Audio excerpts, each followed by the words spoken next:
Friend कैसा हो सभी। आप देख रहे हो डिफरेंट यूनिक क्लासेस जहां पर आपको मैथ के सवालों को सबसे अलग तरीके से समझाया जाता है। दोस्तों आज हम सीखेंगे परसेंटेज को बहुत ही बारीकी से। इस क्वेश्चन में आपको परसेंटेज के प्रॉफिट, हानि, परसेंटेज लाभ, परसेंटेज हानि, मतलब आपको जितने भी इसमें क्वेश्चन बन सकते हैं सारे क्वेश्चन है। अगर आप इस क्वेश्चन में अच्छे से समझ लोगे तो आप परसेंटेज से कैसा भी क्वेश्चन हो उसको आप अपने माइंड में भी कैलकुलेट कर सकते हैं।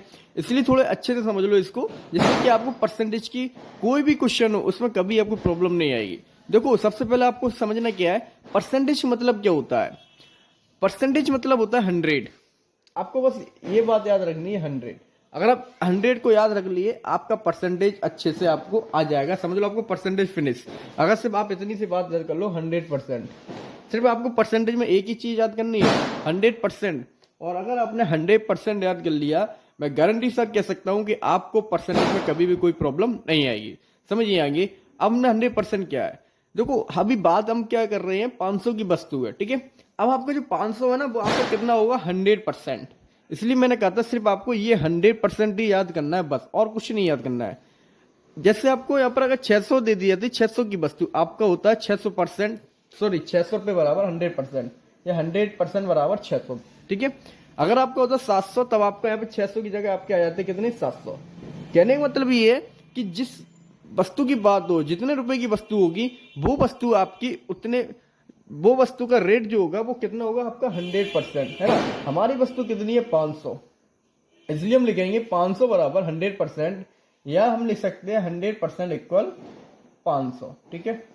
आपको ये बात अच्छे समझनी पड़ेगी कि आपको जो परसेंटेज होता है वो 100 होता है, और जिसकी बात हो जाती है ना वो आपका 100% बन जाता है। तो हमारा 100% बराबर 500 या 500 बराबर 100%। अब पढ़ते हैं क्वेश्चन को। हम कह रहा 750 में बेचने पर कितने प्रतिशत लाभ होगा, ठीक है।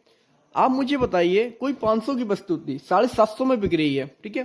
कितने रुपए प्रॉफिट हो रही है 250 रुपए यहां पर। लेकिन हमसे पूछा क्या है, बेचने पर कितने प्रतिशत लाभ होगा। यहाँ पर सिर्फ लाभ नहीं पूछा है। अगर आपसे ये क्वेश्चन में कह देते कि हमें कितना लाभ होगा तो हम डायरेक्टली बता सकते हैं 250 रुपए प्रॉफिट हो रही है। बट इन्होंने क्वेश्चन में पूछा प्रतिशत लाभ। लाभ और प्रतिशत लाभ में फर्क क्या होता है। लाभ आपका जो होता है ना वो आपका 250 अभी हो रहा है ना, बट परसेंटेज जो होता है, परसेंटेज आपका मैक्सिमम 100 होता है। परसेंटेज जो निकल के आता है वो 100 से ज्यादा हो ही नहीं सकता, क्योंकि आपका जो 500 रुपये वस्तु है वो कितना 100% ना। अब इसमें 250 ही प्रॉफिट हुई है, कितनी 250 रुपए। जब आपका 500 रुपये 100% है तो आपका 250 कितने परसेंट हुआ है। जब 500 बराबर आपके 100% हो रहा है तो आपका 250 रुपये बराबर कितने परसेंट होगा, तो आपका निकल कर आएगा 250 इक्वल आपका हो जाएगा ये 50%, ठीक है। तो यहां से आप डायरेक्टली देख सकते हो कि आपका 500 बराबर 100% है, इसलिए आपका जो प्रॉफिट हुआ है 250 रुपए। तो 250 रुपए आपका कितना होगा 50%। आपसे कितने परसेंट लाभ होगा, तो आपका आंसर होगा ये 25 रुपए जो प्रॉफिट हो रही है वो कितने परसेंट होगा 50%, क्योंकि 100% कितना है आपका 50 रुपए। अब आप ये कैसे निकालोगे, देखो 100 था हमारा, 100 का सॉरी 500 है ना, 500 का हाफ हुआ है तो हम यहाँ पर भी हाफ कर देंगे, ठीक है। इस तरीके से निकलता है। अब परसेंटेज आपको अगर नहीं आता है तो वीडियो बनी हुई है उसको देख लो, उसमें बहुत ही बारीकी समझाया हुआ है। अब देखो यहाँ पर कह रहे हैं 400 रुपए में बेचने पर कितने प्रतिशत की हानि होगी। अब यहाँ पर भी आपसे हानि नहीं पूछी। अगर आपसे पूछ लेते कि हानि कितनी होगी, आप कहते थे 100 रुपए हानि हुई है, बट आपसे पूछ रहा है प्रतिशत हानि। आपको मैंने बताया प्रतिशत में जो होता है वो 100 से ज्यादा नहीं होता। देखो प्रतिशत लाभ कितना हो रहा है 50 हो रहा है ना, क्योंकि अगर 500 से ऊपर की सेलिंग होती, मान लो आपकी 500 वाली वस्तु आपकी अगर 600 रुपए प्रॉफिट मतलब 1100 रुपये बिकती, तब आपकी जो परसेंटेज होती है वो 100 से ज्यादा आती, क्योंकि प्रॉफिट कितनी हो रही है 600 रुपये, है ना। तो आपका 500 से ज्यादा हो गया तो उसका परसेंटेज 100 से ज्यादा आता है। अब यहां पर देखो 400 रुपए में बेचने पर कितनी प्रतिशत हानि होगी। तो सबसे पहले हम क्या करेंगे, हम यहां पर निकालेंगे कि हमें हानि हो कितनी रही है। तो आप डायरेक्टली यहां पर बता सकते हो कि 500 की वस्तु थी 400 रुपए में बेचेंगे तो हमको 100 रुपए की हानि हुई है, ठीक है। अब यहां पर देखो आप 100 रुपए की हानि हुई है। अब 100 रुपए आपके कितने होंगे, आपके अभी यहां पर कितने हैं 500, ठीक है। अब 500 में हम ऐसा क्या करें कि हमारे 100 रह जाए, हम इसमें 5 का भाग लगा दें, तो आपका आ गया 100 बराबर, इसमें भी हम 5 क्योंकि मैथ में आप कोई भी कम अपने पास से नहीं कर सकते हो, और अगर कर रहे हो तो दोनों साइड आपको करना पड़ेगा। आपने 5 का इधर दबाया, 5 का इधर भी लगाओगे, आपका आ गया ये 20%। ये रहा आपका, कितना हार्ड है आप बताओ, आप माइंड में भी कैलकुलेट कर सकते हो ना। ठीक है, इसकी ट्रिक भी है, देखो ट्रिक क्या है, 500 का जो 10% होता है वो होता है 50 रुपए, 500 का 10% होता है 50 रुपए, और कितनी हानि हुई है 100 रुपए की। जब 10% 50 है तो 20% कितना हुआ 100 रुपए। ठीक है, इसी तरह आप यहां पर भी निकाल सकते हो, 50 कितना है 10%, 20% 100, 30% 150, 40% 200, 50% 250। तो ये भी आप माइंड में कैलकुलेट कर सकते हो। ठीक है, अब आगे देखिए, 20% लाभ के लिए कितने में बेचना पड़ेगा। अब यहां पर इन्होंने सवाल को थोड़ा सा घुमा दिया है, बहुत इजी है, कुछ भी नहीं घूमा है।